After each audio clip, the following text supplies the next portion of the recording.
Bismillahirrahmanirrahim. Assalamualaikum warahmatullahi wabarakatuh. Alhamdulillah hamdan katsiran tayyiban mubarakan fih.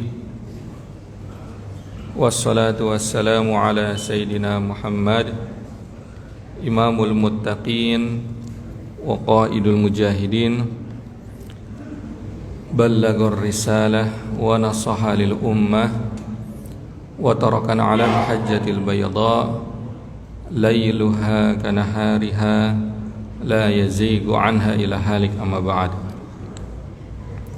Tibtum wa taba mamsyakum wa tabawwa'tu minal jannati manzila.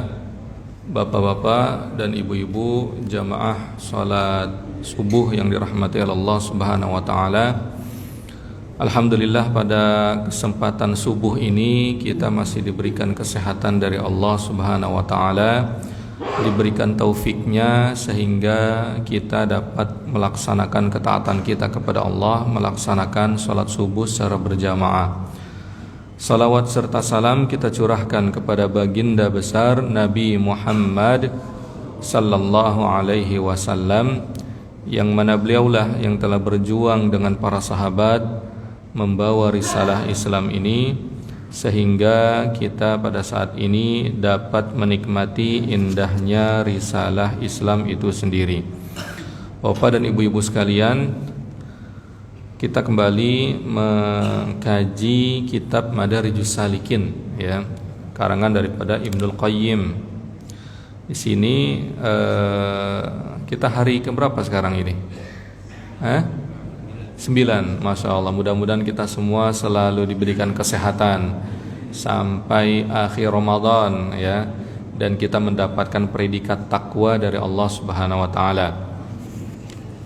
Pada bulan lalu kita membahas konsep zuhud, ya. Masih ingat? Ada yang mencatat? Atau masuk kanan keluar lagi di kanan, ya. Nggak sempat masuk, ya. Jadi konsep zuhud, sebagai saya mereview sedikit, ya. Konsep zuhud itu adalah bagaimana kita menyikapi dunia ini itu adalah hanya sekedar sarana, ya. Zuhud bukan berarti tidak boleh mempunyai aset harta kekayaan, ya. Nabi Sulaiman asetnya luar biasa, ya, tapi beliau zuhud, ya. Artinya apa? Bahwa seluruh asetnya yang menempel dalam diri kita seorang hamba itu milik Allah Subhanahu wa taala dan dipergunakan dalam lingkup beribadah kepada Allah, itulah yang dinamakan zuhud, ya. Jangan sampai nanti sholat Jumat, sholat Idul Fitri kainnya bolong, ya, baju kokohnya bolong, ya. Kenapa? Kata Ustaz Hendra zuhud. Nah, itu bukan zuhud, apa namanya? Zuhud. Ini, ya. Jadi zuhud itu apa tadi? Menyandingkan seluruh kenikmatan semuanya kembali sarana dalam ubudiyah penghambaan kepada Allah. Nah, kaitan zuhud dengan tema yang akan saya sampaikan sekarang, ya. Kalau dalam bulan Ramadan 10 hari pertama itu apa? Rahmatnya Allah, ya. 10 hari kedua itu apa? Maghfirah, ya, pengampunan dari Allah. 10 malam ketiga itu apa? Itqum minan nar, dibebaskan dari api neraka. Mudah-mudahan kita yang mendapatkan 3 hal ini, ya. Amin ya rabbal alamin. Nah, di sini kita masuk ke dalam faslun fi manzilatit taubah, ya. Tema berkaitan dengan taubat, ya. Nah, rahmat Allah Subhanahu wa taala perlu diikhtiarkan, harus diusahakan, ya. Rahmat Allah kan luas, ya. Ketika Bapak ingin umroh tahu-tahu ada rizki. Nah, ini rahmat, ya. Ketika Bapak sakit disembuhkan, itu rahmat, ya. Ketika Bapak diberikan kemudahan untuk pergi ke masjid, nah itu rahmat. Nah, yang kedua maghfirah. Maghfirah itu apa? Pengampunan. Nah, pengampunan ini kan apa? Musabbab, ya. Tapi harus ada sababnya, ada sebabnya. Sebabnya ada pengampunan itu apa? Ya kita minta ampun, intinya gitu, ya. Mustahil bapak dikasih dikasih warisan, ya, kecuali bapak minta warisan. Nah, ini ya, sabab musabbab. Nah, taubat ini adalah konsep kita korelasinya dengan zuhud tadi. Orang yang selalu zuhud dengan dunia ini berarti mindset dia, pikiran dia selalu Allah, lalu akhirat, ya. Sedangkan manusia potensinya adalah bersalah, tergelincir, ya. Nah, justru bahkan dalam Al-Qur'an zuyyina lin-nasi, terus apa? Hubbus syahawati minan nisa'i wal banin ila akhiri, ya. Apa artinya itu? Zuyyina, dihiasi bagi manusia mencintai syahwat perempuan, banin.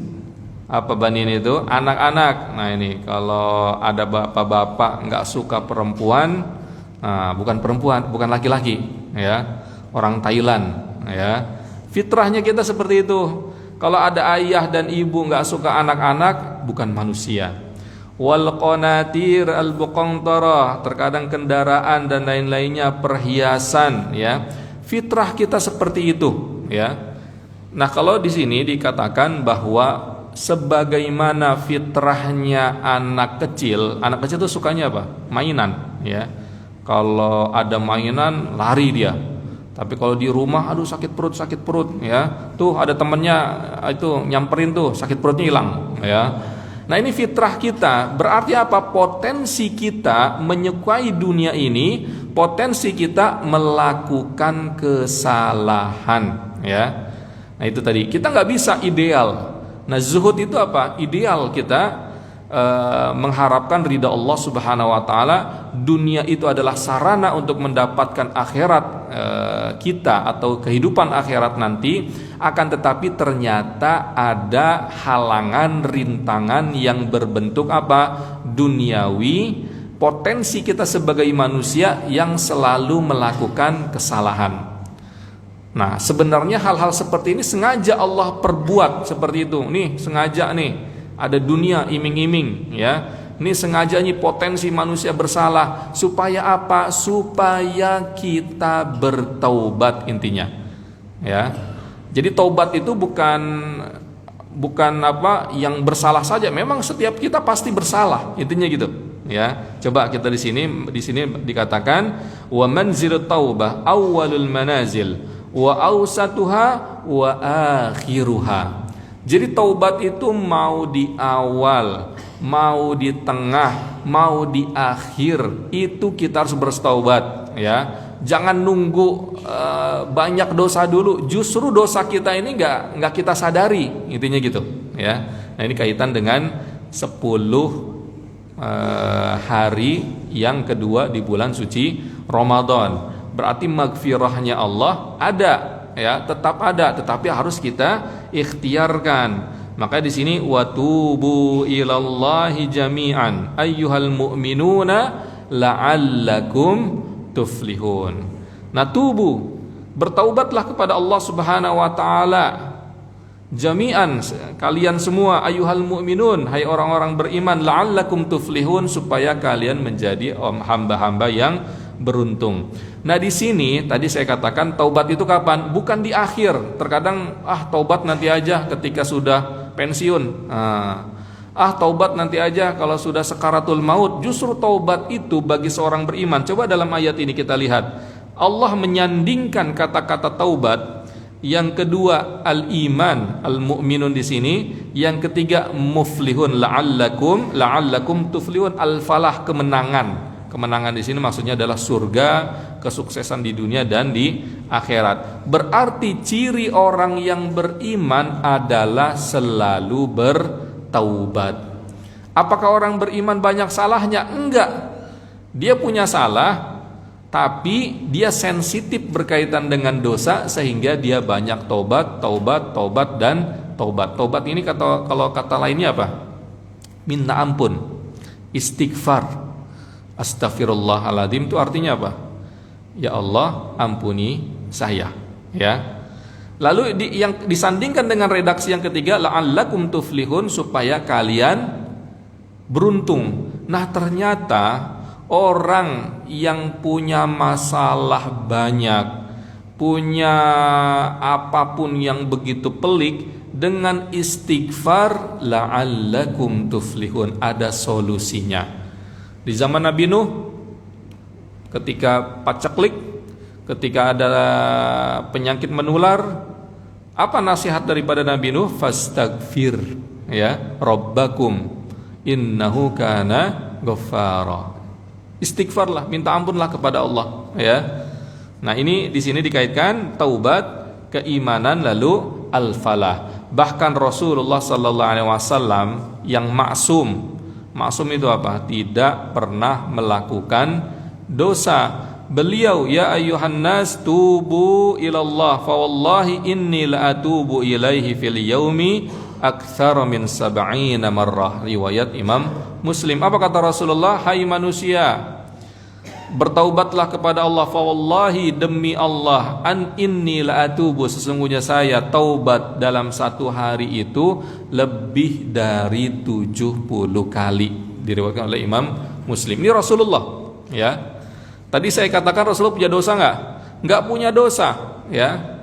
Bayangkan, berarti kalau kita harus, ya kalau main logika harus lebih banyak daripada Rasulullah. Kalau main logika, ya, Rasulullah nggak punya dosa, taubatnya berapa kali tadi? 70 lebih, ya. Bapak atau kita dosanya berapa? Saking banyaknya nggak bisa kehitung, ya. Atau nggak kerasa itu sebuah dosa, berarti kita memang secara logika harus lebih banyak, ya minimal seperti Rasulullah sallallahu alaihi wasallam. Maka di sini wa man lam yatub fa ulaika humudz zalimun. Kalau dia nggak taubat, termasuk ke dalam golongan orang-orang yang zalim. Nah, orang beriman dikaitkan bahwa dia harus selalu bertaubat. Nah, kalau dia nggak pernah bertaubat, maksudnya tidak pernah mengakui bahwa dia salah di hadapan Allah Subhanahu wa taala, dia termasuk kategori yang zalim, ya. Jadi jangan merasa pede, selama ini saya kayaknya lempeng-lempeng saja, ya, ke masjid, baca Quran, kayaknya saya nggak pernah maksiat, kayaknya saya nggak, secara sosial baik-baik aja. Nah, hati-hati kalau ada perasaan seperti ini, ya. Bapak-bapak, ibu-ibu, bahkan saya pribadi, kalau ada perasaan kayaknya saya nggak pernah nih melakukan dosa, ya, selama ini lempeng-lempeng saja, itu hati-hati, ya. Kenapa? Itu justru perasaan seperti itu adalah bentuk dosa itu sendiri, ya. Justru serapih-rapihnya kita dalam hubungan kita dengan Allah Subhanahu wa taala harus selalu kurang. Pernah saya sampaikan di bab zuhud, ya, sebelum bab zuhud, ya, kalau bapak sudah cinta sama dulu bukan mantan pacarnya, sekarang udah jadi istri, ya, kok pengen pakai baju batik, jangan-jangan nanti nggak suka lagi siapa pacarnya, ya. Pengen pakai baju kokoh, jangan-jangan nggak suka. Pengen pakai kemeja, itulah kita di hadapan Allah Subhanahu wa taala. Padahal pakai batik sudah bagus, padahal pakai baju kokoh sudah bagus, padahal pakai kemeja sudah bagus, tapi perasaan selalu kurang di hadapan sang tercinta, yaitu pacar, ya. Ini saya analogi, ya. Nah, itulah perasaan kita kepada Allah Subhanahu wa taala. Walaupun kita sudah maksimal dengan puasa kita, dengan qiyamul lail kita, dengan baca Al-Qur'an kita, kita harus merasa ini belum ada apa-apa. Jangan-jangan saya nggak diterima. Jangan-jangan puasa saya seperti ini. Jangan-jangan qiyamul lail seperti ini. Itulah yang dinamakan orang yang beriman, orang yang bertakwa. Tapi kalau ada perasaan, tadi itu apa perasaannya? Pede gitu kan. Saya sudah puasa, bayar zakat, apalagi infak, ya, sholat tahajud, ya. Jadi dia merasa lempeng-lempeng saja, dia merasa dirinya tidak ada kesalahan, nah, ini suatu dosa itu. Coba apa kata Rasulullah? La yunjiya ahadan minkum amalahu. Qalu wala anta ya Rasulullah wala ana illa ayyataghammada niyallahu birahmatin minhu wa fadlin. Jadi apa kata Rasulullah SAW? La yunjiya ahadan, tidaklah setiap individu itu amalannya itu dapat menolong dia. Maksudnya amalan itu apa? Bapak sholat tahajud, bapak puasa, bapak sholat subuh, bapak sedekah, bapak bayar zakat mal, itu tidak bisa menolong bapak dari api neraka. Ya, bukan karena amal, intinya gitu. Ya, bapak masuk surga, bapak selamat dari api neraka bukan karena amalan-amalan. Lalu ditanya oleh para sahabat, wala anta ya Rasulullah, engkau pun seperti itu. Padahal ibadah Rasulullah apa? Udah purna, sholat tahajudnya, puasanya, sedekahnya begitu luar pada. Tapi kata Rasulullah, sampai amalan saya nggak bisa membuat saya masuk surga, nggak bisa membuat apa? Saya selamat dari api neraka. Illa ayyataghammada niyallahu birahmatin minhu wa fadlin. Ternyata yang menyebabkan Rasulullah bahkan kita bisa masuk surga, amin ya rabbal alamin, itu apa? Birahmatin minhu. Karena rahmatnya Allah subhanahu wa ta'ala. Ini kembali kepada 10 hari yang pertama. Jadi ingin saya tekankan lagi, kita jangan kepedean dengan sholat 5 waktu ke masjid, sholat tahajud, dengan ibadah-ibadah sosial, ibadah pribadi. Ini nih, gara-gara ini saya akan masuk surga, ya. Tapi dengan amalan tersebut kita harus merasa kurang di hadapan Allah. Tadi analogi saya apa tadi? Mau pakai batik, pakai baju kokoh, pakai kemeja, kalau di hadapan sang pacarnya gitu kan, salah terus. Aduh, jangan-jangan kemeja nanti dia ngambek. Aduh, jangan-jangan pakai ini dia ngambek. Aduh, jangan-jangan pakai celana hitam, kayak gitu ya. Jadi perasaan kita kepada Allah nih, tahajud saya nih jangan-jangan nggak diterima oleh Allah. Duh, jangan-jangan puasa saya seperti ini. Oh, jangan-jangan zakat saya kecampur ini. Itulah yang dinamakan bertakwa. Itulah yang dinamakan cinta mati kepada Allah Subhanahu wa ta'ala. Ya. Jadi ini ya, jadi jangan menisbatkan amalan-amalan kita, ibadah kita, itulah yang menuhankan amal kita. Kenapa kita harus sholat? Kenapa kita harus puasa? Ya karena itu ikhtiar kita, ya. Karena itu ikhtiar kita. Karena ada saja orang yang merasa sombong dengan ibadahnya, merasa dengan ibadahnya dia sudah menjadi soleh, dia tergelincir dalam hitungan hari saja. Kan ada yang pernah saya ceritakan, seorang yang setiap hari dia ibadah, dianggaplah di gunung, ya. Lalu iblis menyamar menjadi orang soleh yang lain, ya. Lalu orang soleh yang aslinya itu dia tahajud tapi tidur, ya. Iblis nyamar jadi manusia lah, anggaplah gitu ya. Tahajud nggak tidur, puasa, lebih getol, ya. Intinya apa ya?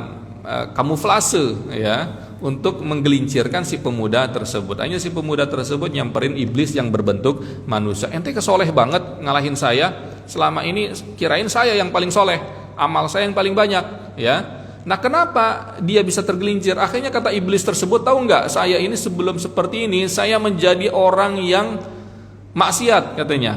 Oh begitu, ya. Akhirnya saya bisa, kalau ente pengen bisa seperti saya, lakuin apa yang saya lakukan. Pilih 3 kemaksiatan. Nah ini sering saya ceritakan, ya. Maksiat yang pertama apa? Mau mabok, mau zina, atau mau bunuh orang. Aduh, yang paling ringan bunuh orang, gede dosanya. Mau apa lagi tadi? Zina, gede juga. Udahlah, minum apa? Whisky aja lah, ya. Whisky dulu ada nggak? Belum ada kayaknya whisky, ya. Minum mabok lah, ya, intinya gitu. Setelah mabok akhirnya namanya mabok hilang akal. Ada perempuan cantik akhirnya berzina. Ketahuan sama anak kecil, dibunuh. Tiga-tiganya dilahap. Ternyata setelah itu pun dia tidak bertaubat. Nah, ini ingin saya gambarkan, jangan sekali-kali menisbatkan kesalehan kepada kita gara-gara kita lebih banyak ibadahnya. Justru ada orang yang ibadahnya baru sedikit, ya, tapi dia masuk surga. Bahkan dia pembunuh 99 orang, pengen taubat, ya. Enggak, kata ustadz yang pertama, ya bukan ustadz ya, di zaman Bani Israel, ya, ente gak bakal diterima taubatnya, dibunuh, ya, jadi 100. Tapi kata ustadz yang selanjutnya, ente hijrah, ya. Amalan dia padahal baru apa? Belum sholat, belum zakat, belum haji, belum apa lagi? Belum kayak yang tadi tuh, yang pertama yang jadi itu apa? Ahli ibadah. Ibadahnya mungkin dia amalannya baru sekedar jalan aja, hijrah ente, anggaplah ke Duta Indah, ya, di sana nggak banjir, banjir nggak sini?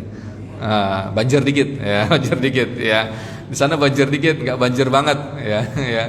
Anggaplah seperti, tapi di tengah jalan Allah meninggal, Allah wafatkan dia dengan skenario Allah, dia masuk surga. Nah ini, ya, nah inilah kenapa Rasulullah Sallallahu Alaihi Wasallam mengatakan bahwa kita masuk surga atau kita diselamatkan dari azab api neraka itu karena rahmat Allah, ya. Jangan sampai menisbatkan ini pede dengan tahajudnya, justru tahajud kita aduh ya Allah, jangan-jangan tahajud saya nggak diterima, itu tadi, ya. Nah ini ingin saya tanamkan kepada bapak-bapak bahwa Allah lah yang mempunyai prerogatif, ya, rahmatnya Allah, ya. Makanya rahmat dengan maghfirah ini saling mengaitkan. Lalu dengan yang ketiga, itkum minan nar. Lalu di sini dikatakan ilmun annahu la tasi'u lahu qira'atuha 'alal ubudiyah illa bitaubatin nasuh, ya. Ubudiyah, penghambaan kita kepada Allah itu tidak sah kecuali dengan taubatan nasuha. Jadi enggak mesti melakukan dosa besar dulu untuk taubat. Jadi taubat itu apa? Kapan saja, ya. Kalau kita merasa nggak butuh taubat karena kita nggak ada maksiat, nah justru itu kesalahan gitu, justru itu dosa, ya. Jadi kapanpun, dimanapun kita harus apa tadi? Bertaubat. Awaluhu, awsatuhu, akhiru, di awal kita bertaubat, di tengah kita taubat, di akhir kita taubat, karena itu sumber apa? La'allakum tuflihun, sumber kesuksesan kita di dunia maupun di akhirat. Rasulullah tadi dalam satu hari berapa? 70 kali, 70 lebih, ya, 70 lebih. Falidzalika la tasi taubat illa ba'da ma'rifatidz dzambi wal i'tirafi bihi wa talabut takhallus. Nah, taubat ini kaitannya dengan i'tiraf, mengakui kesalahan, ya. Tadi kan kita potensi kita manusia melakukan kesalahan enggak? Pasti melakukan kesalahan, cari-cari aja, ya. Tapi kalau orang merasa pede enggak punya kesalahan, justru itu kesalahan, ya. Merasa enggak salah, itu sebuah kesalahan di hadapan Allah Subhanahu wa taala, ya. Jadi cari-cari aja, saya ini kok cuman 2 rakaat, ya, anggaplah dia ibadahnya sudah bagus, tetap, ya, cari aja kesalahan, pasti ada, ya. Kayak tadi misalnya saya analoginya kehidupan kita sehari-hari, udah pakai batik, udah pakai baju koko, udah pakai baju kemeja, ya. Tapi di hadapan sama, pokoknya ini kayaknya ada yang kesalahan, belum pakai minyak wangi. Ada kesalahan, belum bawa hadiah. Kayak gitu. Padahal udah perfect, ya. Nah, inilah perasaan kita di hadapan Allah yang kita cintai, ya. Kita harus i'tiraf bihi, mengakui sebuah kesalahan yang kalau menurut manusia biasa bukan kesalahan, dianggap sebuah kesalahan saja. Ya Allah, ya Allah saya salah nih, tadi cuma sholat tahajud cuma 2 rakaat. Anggaplah seperti itu, ya. Jadi cari-cari kesalahan pribadi, ya. Terkadang kita kan kesalahan orang lain gede, ya, kesalahan kita nggak kelihatan, ya.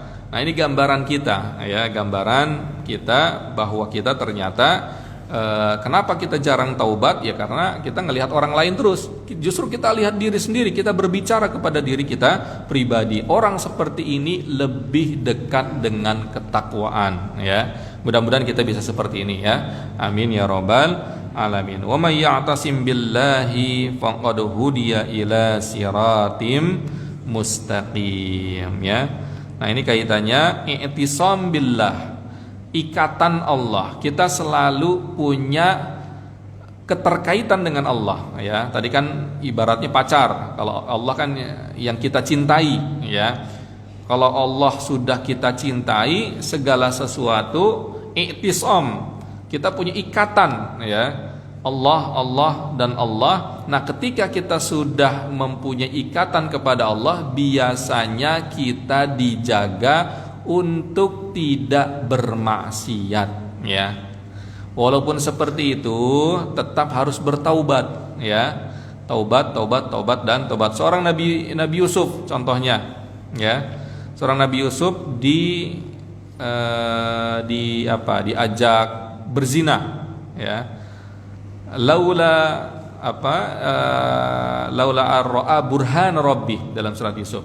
Laula ar-ra'a burhan rabbi. Kalau enggak melihat burhan, tanda dari Allah, maksudnya apa? Maksudnya i'tisam, punya kaitan dengan Allah. Dalam benak dia, pacarnya Nabi Yusuf adalah Allah, kekasihnya Nabi Yusuf adalah Allah Subhanahu wa taala. Padahal dalam ayat sebelumnya, walaqad hammat bihi wa hamma biha. Nabi Yusuf adalah manusia sama seperti kita, ya, punya potensi salah. Nah, kata-kata redaksi hammat itu Nabi Yusuf sudah hampir tergiur dengan apa? Ajakan berzina daripada perempuan, ya. Sudah hampir hammat bihi laula ar-ra'a burhana rabbi. Nah, kita pun seperti itu, ya. Kita mempunyai keterikatan kepada Allah, tapi potensi kita manusia pasti ya akan melirik. Ya, misalnya ada duit korupsi, ya. Berapa triliun, Bapak? Mau ngikutin yang Pertamina? Jangan kebanyakan, ya. Berapa Pertamina itu? 937. Oh, Masya Allah, ya. Kalau saya nggak tahu kalau dibikin 100 ribuan segimana itu. Harus diemasin dulu, ya. Saking banyaknya. Nah, kita pun seperti itu, akan melirik, ya, karena kita potensi kita seperti bayi atau anak kecil tadi, ya. Bapak punya cucu, ditaruh di tempat mainan pondok gede misalnya yang banyak wahana bermain. Kalau dia nggak bermain, nggak normal.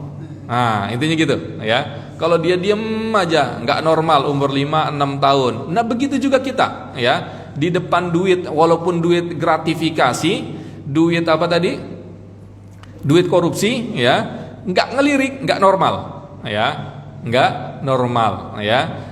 Tapi ketika kita bisa menghindari tersebut, itulah yang dinamakan i'tisam billah. Kita punya ikatan kuat dengan Allah Subhanahu wa taala. Bahkan Nabi Yusuf diabadikan dalam Al-Qur'an, ngelirik enggak ketika digoda oleh oleh perempuan yang cantik?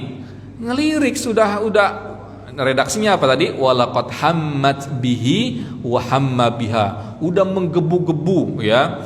Si perempuannya udah pengen cinta mati kepada Nabi Yusuf. Nabi Yusuf pun sudah ada kecenderungan untuk berzina. Laula ar-ra'a burhana rabbi, ya. Nabi Yusuf bukan malaikat, ya, tapi Allah selamatkan dengan apa tadi? Burhan, rahmatnya Allah Subhanahu wa taala. Nah, ini, ya. Jadi pelajaran kepada kita, jangan kepedean dengan ketaatan yang selama ini kita raih, ya. Terus kita, ketaatan saya selama ini masih kurang di hadapan Allah, jadi harus merasa kita minder di hadapan Allah. Nah, ini, ya, ini perasaan yang begitu luar biasa. Justru orang-orang seperti ini mendapatkan husnul khatimah. Walamma kanatit taubah hiya ruju'ul 'abdi ila Allahi wa mufaraqatahu li siratil maghdubi 'alaihim waladdallin, ya. Jadi taubat itu adalah rujuk, kembali kepada Allah. I'tisam, bahasa i'tisam itu adalah ikatan yang kuat, ya.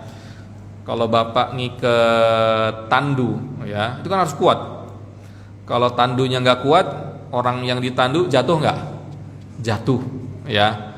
Nah, makanya terkadang ikatan itu akan semakin melar, semakin terbuka, ya.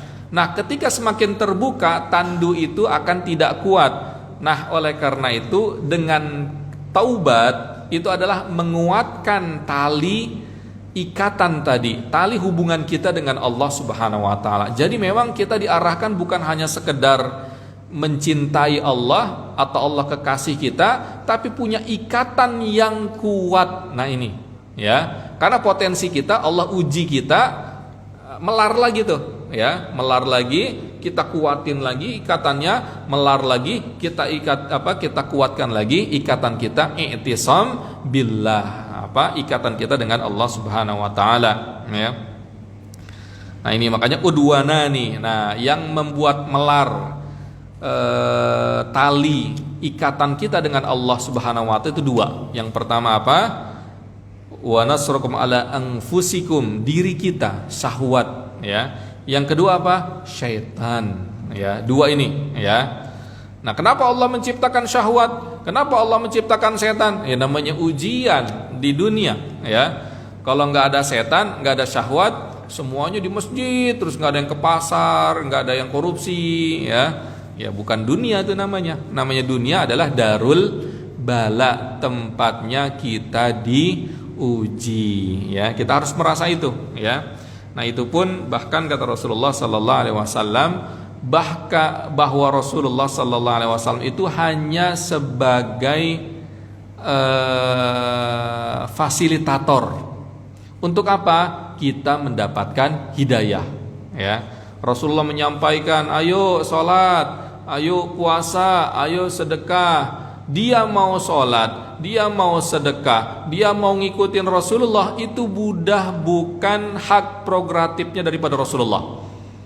Karena hak prerogatif hidayah itu kan dari Allah Subhanahu wa taala. Kata saya, ayo Bapak zakat malnya, nih tahun ini udah bayar belum yang punya aset, ya. Ayo Bapak, nih mumpung kita di Ramadan, kita puasa, kita qiyamul lail, baca Al-Quran. Tapi Bapak mau bayar zakat, Bapak mau qiyamul lail, mendengarkan saya, itu prerogatif daripada Allah Subhanahu wa taala. Oleh karena itu, kalau Bapak ternyata, oh benar juga apa kata ustadznya. Ustadz kan ngambil arahan daripada Al-Quran, arahan daripada Rasulullah. Oh, saya harus bayar zakat mal nih tahun ini, saya harus sholat tahajud lebih kencang lagi, saya harus baca Al-Quran lebih kencang lagi, itikaf lebih kencang lagi. Itulah yang dinamakan taufik at-taufik, ya. Allah mentaufikkan kita, Allah menyelaraskan kita untuk menjadi orang baik. Itulah yang dinamakan illa ayyataghammadani Allahu birahmatin minhu wa fadlin, ya. Nah, ini, ya. Jadi alurnya seperti itu, ya. Pertama, saya hanya sebagai fasilitator, atau Rasulullah sebagai fasilitator menyampaikan ayo kepada kebaikan, ya. Tapi Bapak ingin mendengarkan Rasulullah atau mendengarkan saya, itu tergantung Allah Subhanahu wa taala. Nah, ketika Bapak ternyata mengikuti arahan saya sesuai dengan apa yang disampaikan Allah dan Rasulnya, itulah yang dinamakan at-taufik. Allah mentaufikkan kita menjadi orang yang baik, bukan karena saya hanya sebagai fasilitator. Bahkan Rasulullah nggak bisa tuh ngasih hidayah, ya. Innaka la tahdi man ahbabta walakinnallaha yahdi may yasha. Nah, kembali kepada yang kedua. Tadi musuh kita, ada musuh berat kita di dunia ini ada dua. Tadi siapa? Syahwat. Yang kedua apa? Setan, ya. Nah, setan pun kebalikan daripada Rasulullah. Dia hanya bisa mengajak, ya. Kesesatan itu, ya, tidak dinisbatkan kepada iblis, ya. Nggak bisa menyesatkan iblis tuh. Hanya tugas dia apa? Hanya menjadi manas-manasin, ya. Tuh, Uang tuh 917 triliun ya. Ente kalau nabung segitu harus 1000 tahun dulu gitu kan misalnya ya. Ya nggak bisa tuh, ambil aja tuh, nggak ketahuan ya, nanti kita atur lah. Nah, ya banyak hal, apa itu masuk ke dalam sanubari kita ya. Bapak harus merasa itu ya. Kalau ada bisikan-bisikan dalam benak bapak suatu hal yang negatif, itu adalah setan ya. Contoh kecil, saya ketika misalnya kena COVID-19 ya, ada bisikan masuk ke dalam diri saya ya. Ente masih muda, kenapa harus kena COVID-19 ya? Tidur terlentang ya. Jadi bisikan tersebut mengarahkan saya untuk menolak takdir tadi ya. Menolak menyalahkan Allah. Di situ langsung saya istighfar, ini setan ya. Astagfirullah, ini setan. Langsung saya kebalikan daripada bisikan setan tadi. Nah, bisikan itu kan masuk ke dalam diri kita ya, dalam benak kita ya, otak bawah sadar kita ya. Nah, inilah kita semua diuji oleh Allah Subhanahu wa taala ya. Fama khallallahu bainaka wa bainadz dzambi illa ba'da an akhdzalaka walau as'amaka wa wafaqaka lama wajada dzamba ilaika sabila. Jadi kalau seandainya kita hubungan kita dengan Allah itu begitu kuat ya, i'tisam tadi ya, niscaya kita akan dihindari dengan dosa-dosa yang besar ya. Walaupun seperti itu, walaupun benar-benar nggak punya dosa sekalipun, kita harus tetap bertaubat. Rasulullah tadi gimana? Punya dosa nggak? Apalagi Rasulullah nggak punya dosa sama sekali, tapi Rasulullah bertaubat 70 sebanyak 70 lebih. Apalagi kita. Jadi jangan merasa pede nggak punya salah, intinya gitu ya. Sucinya kita, jangan pernah merasa pede kita nggak punya salah. Taubat dan taubat ya. Nah, di sini dilanjutkan wal mu'minu la tatimmu lahu ladzatun bi ma'siyatin abadan. Seorang beriman itu dia tidak akan merasakan kenyamanan dalam sebuah dosa ya. Walaupun tadi ingin saya katakan orang beriman misalnya anggaplah nggak punya salah, tapi dia harus selalu merasa salah, intinya gitu ya. Tapi anggaplah kalau ada manusia biasa yang dia punya dosa kecil, dosa sedang, biasanya orang beriman nggak sampai ke dosa besar biasanya ya, jarang ya. Biasanya dosa kecil atau dosa besar. Nah, dia ketika melakukan dosa tersebut dia ada perasaan nggak nyaman. Nah, perasaan nggak nyaman ini itu sudah titik yang sangat luar biasa ya. Dosa kecil ya, apalagi dosa besar, apalagi dosa sedang, apalagi dosa gede ya. Dosa kecil apa sih dosa kecil itu contohnya? Sholat subuh jam 6 misalnya ya. Itu dosa sedang, dosa gede atau dosa kecil itu? Dosa sedang lah itu ya, dosa sedang ya. Atau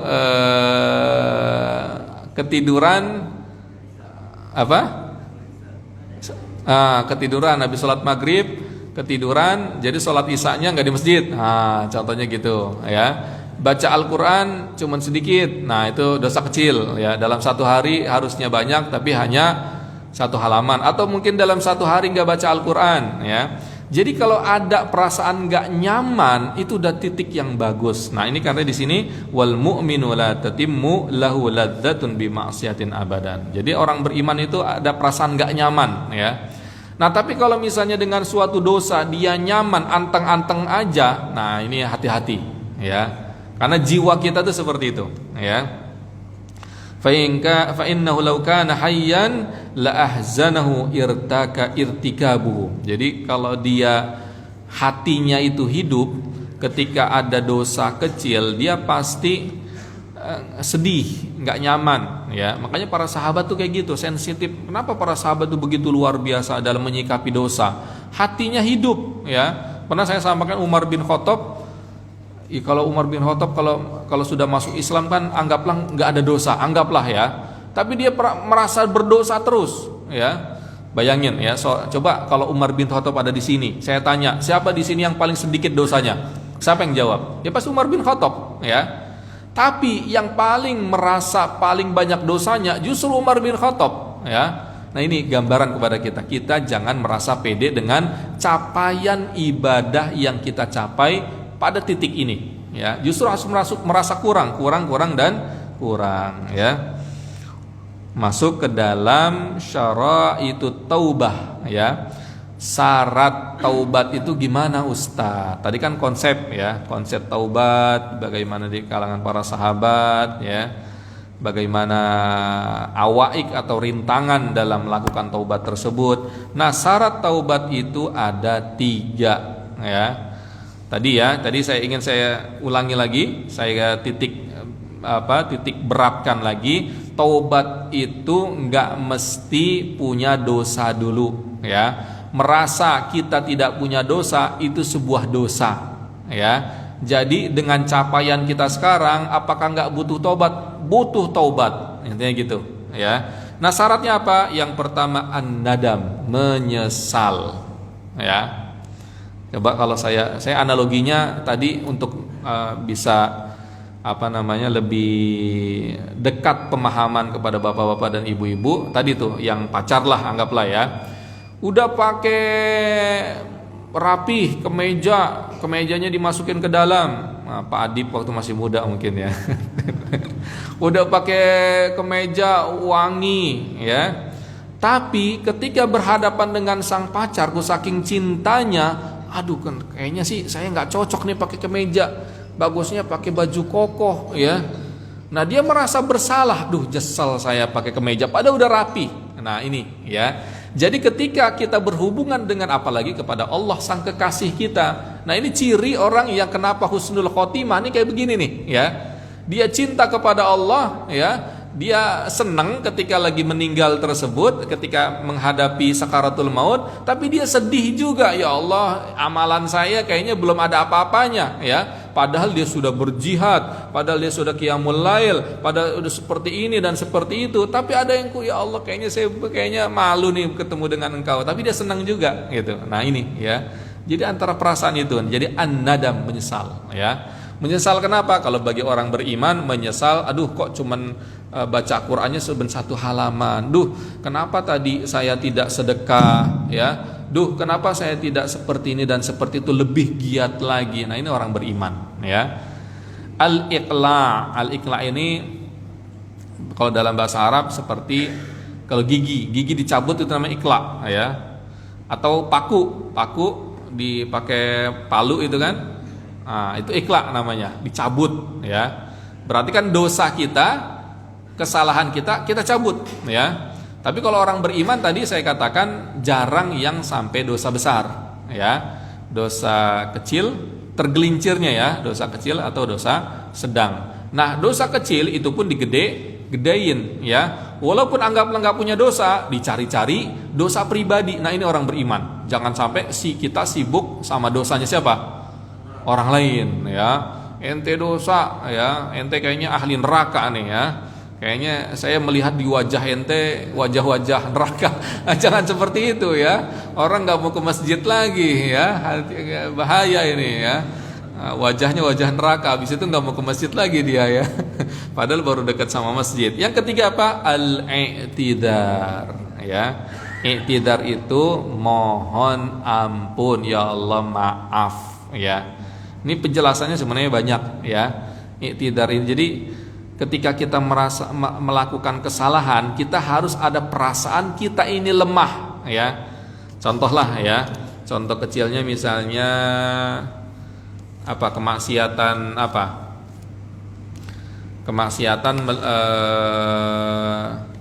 misalnya ngelihat perempuan cantik. Nah, misalnya ya. Melihat perempuan cantik, kalau bapak-bapak yang udah ini mungkin biasa aja, tapi yang anak-anak muda, yang bunda-bunda di belakang kayaknya ya, melihat perempuan cantik misalnya, dia pengen berusaha untuk tidak melihat, tapi cantik banget, akhirnya kelihatan sama dia ya, akhirnya dia melihat, dia maksiat mata ya. Nah, ketika sudah papasan, sudah sampai rumah, nah itulah dia menyesal, aduh kenapa saya tadi lihat padahal saya sudah berusaha. Nah ini tuh ya, jadi fitrahnya itu ada, tapi dia menyesal ya. Menyesal, ya Allah ampun. Nah ketika seperti itu ada perasaan, ya Allah saya lemah banget ya. Di hadapan apa? Di hadapan fitrah saya seperti ini. Nah ini ya, perasaan seperti ini ya. Setiap individu kita ada titik lemahnya. Anak muda titik lemahnya apa? Ya perempuan cantik misalnya. Kalau sudah sepuh apa ininya titik lemahnya? Kalau dikasih 1 triliun lemah nggak bapak? Macam-macam lah ya. Seorang ibu-ibu misalnya titik lemahnya apa? Ya perhiasan misalnya yang tidak halal ya, atau pengen setiap kita ada ya, pasti ada ya. Nah, ketika kita kena terjerumus di situ, kita harus merasa, ya Allah, saya tadi tergelincir. Ya Allah, saya lemah sekali di hadapan ini. Ya Allah, kuatkan saya. Nah, ini kayak gini, ya. Jadi udah masuk soruk kita ya. Jadi ingin saya kaitkan, nanti kita akan perjelas lagi ya. Syaratnya ada hakoik ya. Hakikat taubat itu seperti apa? Ini baru sekitar 20% atau 30% konsep taubat saya jelaskan ya. Intinya dari yang saya sampaikan ini, jangan kita merasa pede dengan capaian ibadah sampai titik ini sehingga kita merasa tidak punya kesalahan dan tidak perlu taubat. Nah, ini ya. Justru perasaan seperti adalah sebuah dosa dan sebuah kesalahan. Justru kita seorang beriman harus merasa salah di hadapan sang kekasih kita, yaitu Allah Subhanahu wa taala. Mau pakai batik, pakai baju koko, pakai ini, salah aja di hadapan sang kekasih, minder. Nah, ini kita ya, mudah-mudahan ya. Tapi ini yang bisa saya sampaikan, mudah-mudahan bermanfaat. Ahlan wa sahlan kalau ada yang ingin didiskusikan. Ya, silakan Ibu. Waalaikumsalam warahmatullahi wabarakatuh. Tolong dijelaskan, kita kan ibadah gak boleh beda dengan ibadah kita. Terus selesai sholat kan berdoa, ya Allah terimalah amal ibadah kami. Kita yakin ya Allah, kita juga ibadah kita diterima oleh Allah. Nah, terus karena di Al-Quran juga ada dari firman Allah, rahmat Allah dekat dengan orang yang berbuat baik. Dengan dasar dari inilah kita bisa terus berbuat baik. Allah kan dengan berbuat baik firman Allah. Nah, gimana korelasinya antara kita ibadah sebanyak-banyaknya misalnya ini. Kalau sholat di rumah kan 1 pahalanya. Kalau di masjid kan 27. Kan firman Allah juga berfirman, siapa yang berarti kebaikannya itu yang beruntung. Nah, kita menjadi itu saja dengan dalil itulah kita berusaha untuk sholat berjamaah, berbuat baik bersama Allah dengan kebaikan. Nah, itu apakah kita merasa pede dengan kita untuk menghindari yang pede itu buat apa Ustaz itu? Pengamalannya itu takutnya kan kita itu takut pede itu yang kita takut juga itu Ustaz. Kita hanya berharap ya Allah terima amal ibadah kami setelah kita sholat. Soal gini Ustaz, soal obat tadi ya. Kita kan nggak usah soal obat ya, kita ada menyampaikan soal obat itu 30 setiap hari karena kita tak berbuat dosa. Kita kan di dosa kecil itu yang kita tidak sadar Ustaz. Jadi gimana hukumnya soal tobat yang berbuat setiap hari, apa itu boleh atau tidak? Itu Ustaz. Assalamualaikum warahmatullahi wabarakatuh. Waalaikumsalam warahmatullahi wabarakatuh. Ya, ini ya. Jadi memang kita ini manusia atau hamba Allah.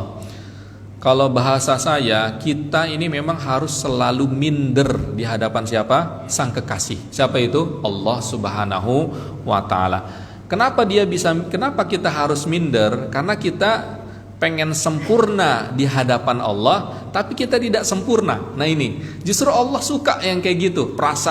Melihat hamba yang seperti itu, Allah cinta sama, justru itu yang ciri-ciri orang bertakwa. Nah, tadi kenapa kita harus habis sholat Allahumma taqabbal minna salatana wa siyamana wa qu'udana wa tadarruana wa takhashu'ana wa tammim taksirana ya Allah ya Rabbal Alamin. Ya Allah terimalah. Maksudnya apa? Yaitu kita merasa yang kita lakukan tadi, sholat, puasa kita nih jangan-jangan gak diterima. Ya Allah terimalah, mohon terima ya Allah ya. Tadi saya analogikan lagi ya. Kita ke pacar bapak dulu waktu masih umur 20 tahun ya, pakai baju batik ya. Gimana batik saya ya? Jangan pakai batik lah, saya pakai batik ya, jangan yang batik ya. Kayak baju kemeja lah, kayak baju kemeja ya. Gimana kemeja saya? Bagus kan? Udah dimasukin ke dalam ya, pakai minyak wangi ya. Gimana warna hijau ya? Bayangkan kalau misalnya kata pacarnya, jelek batiknya, bagusnya warna hijau, kok pakai cuman warna biru? Nah, itu kan nggak diterima kerapian dia, ya. Nah, berarti kan kita harus mengharapkan kepada Allah, ya Allah terimalah sholat saya, ya.